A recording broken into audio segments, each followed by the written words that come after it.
right, welcome to another Fishing Academy. This one is the best rigs for kingfish and Spanish mackerel.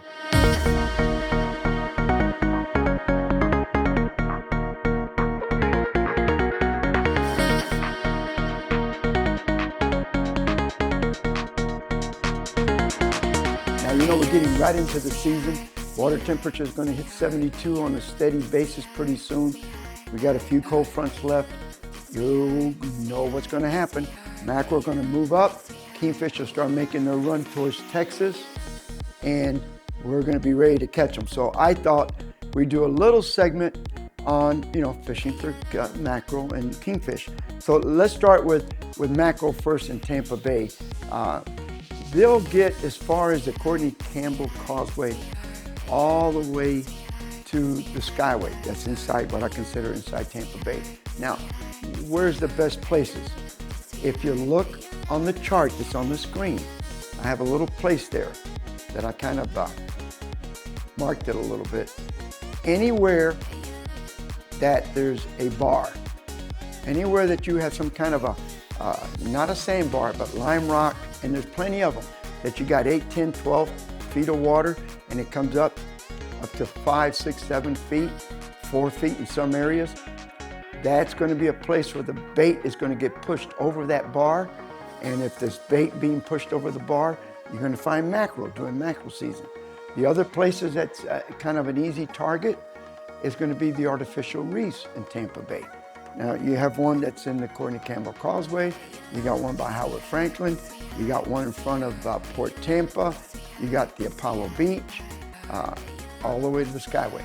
Any range marker, any places that will hold bait is going to hold mackerel. Just remember that. The other thing too is look for diving birds. If you see a whole bunch of diving birds, guess what? Good chance there's going to be some mackerel. And we're going to cover some baits for that later on. But if you're in the Tampa Bay, that's where I would start. I would look at my chart, look at your GPS, and look for any areas, and you'll see it on the chart. There's these humps or an artificial reef. Start there. And we're going to be talking a little bit about chumming too. So that'll be a little later on the show. Now, if I'm going offshore, and offshore you got mackerel and you got kingfish. Well, if there's mackerel, there's going to be some kingfish during kingfish season. Where do you go? Same thing. Look at your charts. Number 1, Egmont Channel. Always, there's some kingfish around there. There's always a lot of mackerel. Go out, look at the artificial reefs. There's a whole bunch up and down the coast from St. Pete all the way up to Clearwater. You're going to find mackerel. You're going to find some kingfish there. One of the biggest places for years for kingfish has been markers 4 and 5. The channel going out around the Whistler is another good area for kingfish during kingfish season. And what I tell everybody, something I learned at a young age that an old guy taught me when I was a young guy. And he said, Sergio, don't try to be the first one out there trying to find the kingfish. Let somebody else find them for you. And so what does that mean?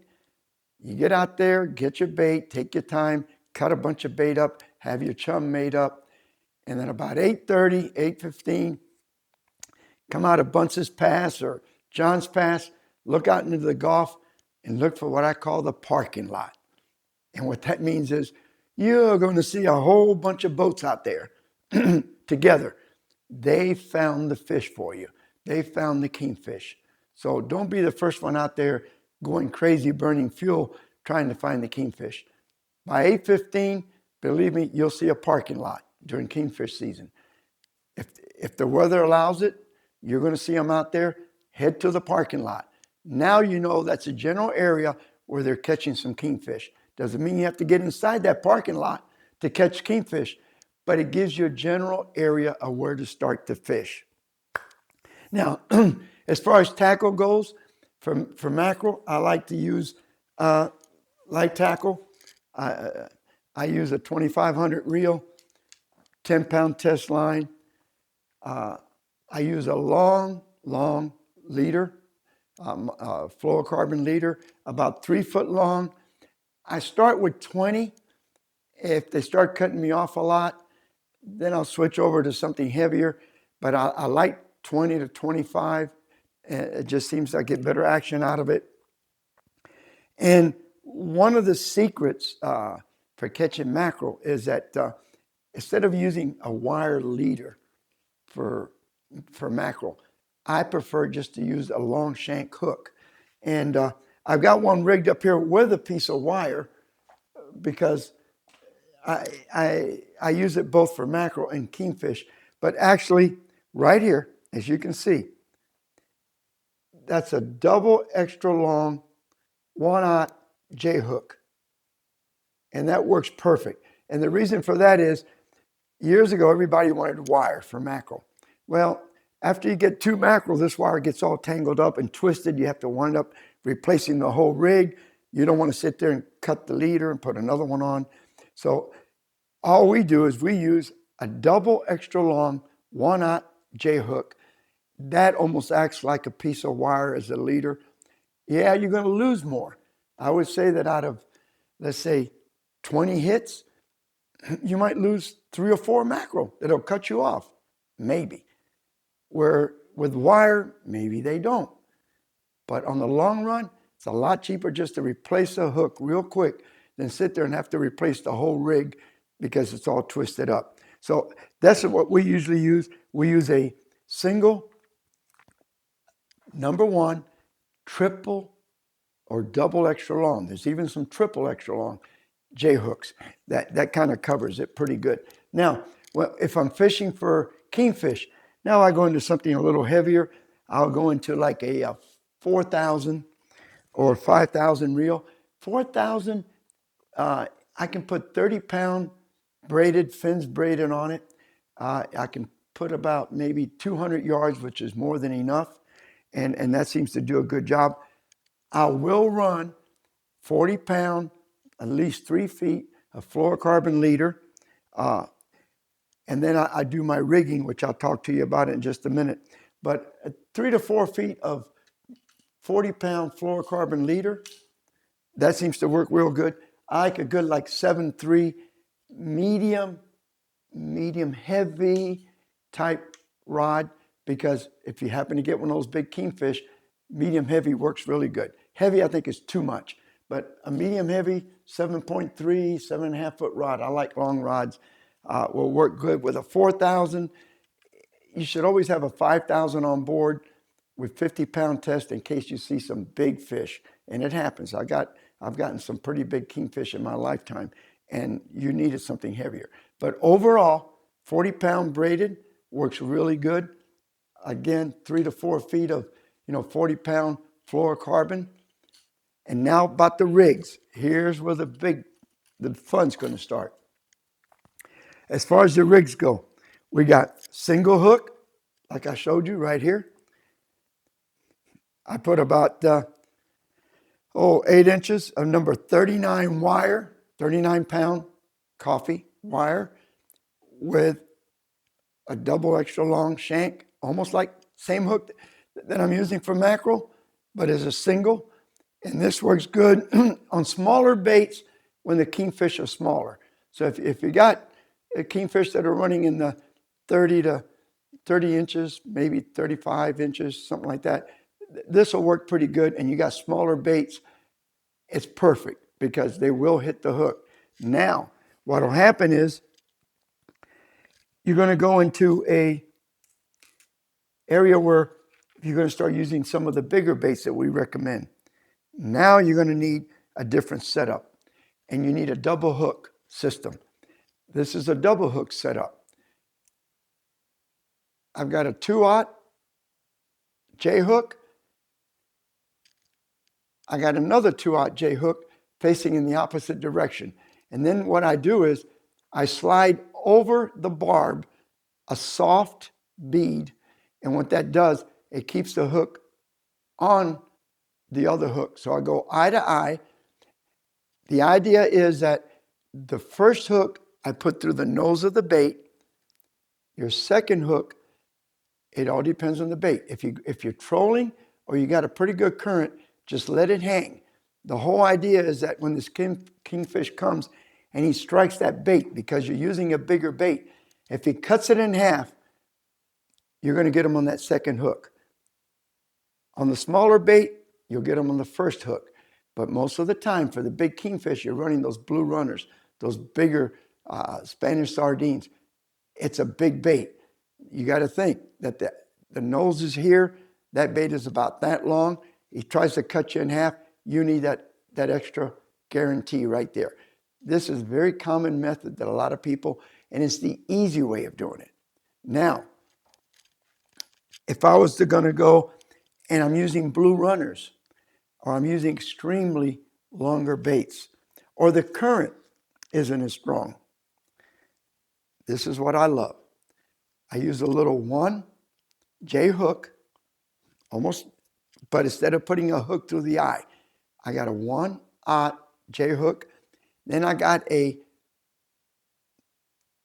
number 4 treble hook.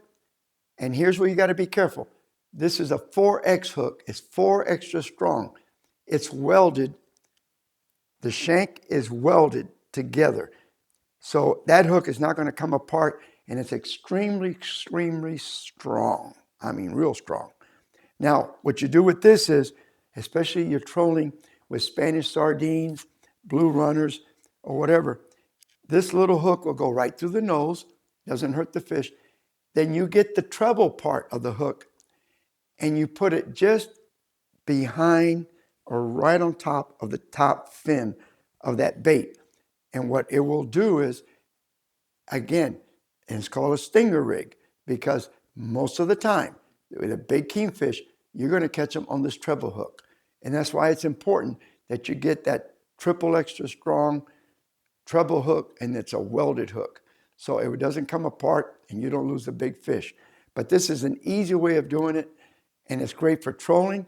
It's great if you got any kind of current going. This works perfect. Now we're going to get into another scenario, and the way I like to do it, I like to get to an area where either I'm going to anchor up and I start chumming. So I want to, if I know the fish are there, try to get the fish behind me. I enjoy that more than I do the trolling part. So there's a couple of ways you can do that to make it work and you don't lose as many fish. Is you want to drop back method. And what that is, and there's a couple of ways of doing it. One of them is this little gadget right here. It's called the Ghost. And all it does, it mounts right on your reel, and you'll see a picture of this right there. Now, this is in the rod holder. You got your line out where you want it. You grab the tip of the line, bring it all the way down here, and it acts like an outrigger clip. You put your line right here. You set the tension that you want. Now, what happens is your line is almost like a flat line behind the boat. When a kingfish comes, most of the time he's going to hit that bait. And especially if you're slow trolling. He strikes that bait, and let's say you miss him. That bait's moving. He won't go after that bait. You lost him. But with this method is if he hits that bait and he breaks it loose, it's a drop back. It does two things. It lets the bait kind of drift a little bit before the boat pulls it or the current takes it. So he might come back and hit it. The second is if he does get it and he's running with it, if it's just set, that rod is going to just jerk on it. And you could pull the hook out. So with this method is he takes that bait, he starts to run with it. He's got about 7 feet swallowing that bait before that hook gets set. So this is a real easy way of doing it. I love to do it. It's basically an outrigger clip for a rod. Now, if you don't want to do that, here's another method that before the Ghost came out that we always used all the time, and I still use it. Have you a little cord, and here's an outrigger clip right there. Same thing. What you do is You put the rod in the rod holder, you bring the line to this, you clip it on here, except you tie this in around your line cleat on the back of the boat. And now what happens is, here's the back of the boat. This is out like this. The line's in here, coming from the tip of the rod down to this, and you got another flat line. When that kingfish comes and he pops it, he pulls this out of this little socket. Same thing. You got about a 7.5 foot drop back. You got enough time that kingfish has a chance to swallow that bait. And that means you got a real good chance of really hooking that fish. So that's another a really good method that you can do. The other one that I like to do, especially when you're anchored up, and I love, like I said, I love just chumming and anchoring up, is you can use a float like I had right here. And what you do is you're chumming and you just feed it line. Give yourself about 4 feet of leader with that live bait. And just let it go behind the boat until you hardly can't see the float. You don't have a hit. Start all over. That's one good way. Another method, you'll see a picture of this. It's a little clip that clips on your line. You inflate the balloon goes on this, and this is your float. What happens is, you buy this like at any little, it's just a kid's balloon. There, you can buy them, I think, at Dollar Tree or whatever. You get a whole bag for about $1. What it does is, as soon as that kingfish hits it and he starts to run with it, he pulls it down, the balloon will pop. Now, the advantage is, you're not fighting the fish in a big float. You're basically just fighting the fish because the balloon pops, and the only thing that's left on the line is this little gadget right here. And this is spring clipped, so you just squeeze it on your line, and that's it. And it's made so the balloon just snaps in there. You don't have to you don't tie the balloon up or anything. So that's another good little thing for drop back. And then the other one is, if you're trolling or if there's a lot of current, I tell you, this has been a killer, this little teaser right here. It's just, think about it, it's a stinger rig. Here's a hook right there that we talked about before, and there's your treble hook. But what it does, it's got just a little weight in the front, and what it does, it keeps that bait from coming up to the surface and spinning. It'll keep that bait about almost a foot underwater, which is ideal. And actually, this color to me, anything that's got chartreuse, some yellow, it draws attention. So if you got any kind of current, or if you're slow trolling, this is a great way. Put your little skirt, about a 1/4 ounce head on it. That's the way it comes with a stinger rig. And that'll help you catch a lot of fish. Now, let's talk about baits. The most common bait that you're going to use is going to be a scaled sardine, or what we call a greenback. We catch that in Tampa Bay during the season all year long. That's the best bait you want to do, and you'll see it on the screen. I've got a picture of it. I would use that one for mackerel anytime. Even you'll catch some small kingfish on it, especially if you can get the little bigger ones. But you don't want a big bait for mackerel. Mackerel don't have a real big mouth. So sometimes everybody thinks, I want this big bait. A lot of times they'll just cut your bait in half, or they'll rip the bait off the hook. So to me, about that size bait, maybe about a 3.5-inch bait, is ideal to catch mackerel with a 1/0 hook. I'm telling you, that's the best way to do it. Now, for kingfish, we got thread fins, we got blue runners, we got Spanish sardines, we got just about everything. But to me, a Spanish sardine is long. For some reason, the big kingfish love them. And the big kingfish, definitely, they love blue runners. I love to catch these 8-inch blue runners like that, about an 8-inch blue runner, use a stinger rig. And let me tell you, you'll see the picture at the end of the show here. I had a 69-pound kingfish that I caught. And then, a bunch of them in the 30s and the 40s, but that was the biggest one I've ever caught. He was 69 and a half pounds, and he was over 5 feet. He was about 5 feet 4 inches long. So he was a big daddy, real big daddy. Now, to do all of this, we got a chum, and all you got to do is when you get a bunch of greenbacks, just have a good pair of scissors and just cut a bunch of them up. Have them pre-cut and put them in a bucket. I don't like chum bags because you buy this already pre-made chum, and what happens is half of it is bones. After a while, the bag is all clogged up with the little pieces of bones because it's just a bunch of fish carcass that they run through a grinder, and it's okay.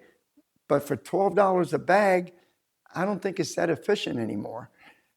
If you're catching greenbacks, keep a little bucket, throw a bunch of greenbacks in there, throw a little bit of ice on it, and have somebody start cutting them.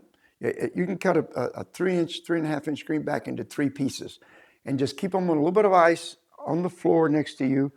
And then all you got to do is just throw a little bit at a time, not a lot, just a little bit right in back of the boat so that the current will actually spin it around and you'll see it. You don't want it just to come up to the top, because if it floats to the top, you're going to get the birds. The birds come, that's not going to help you any.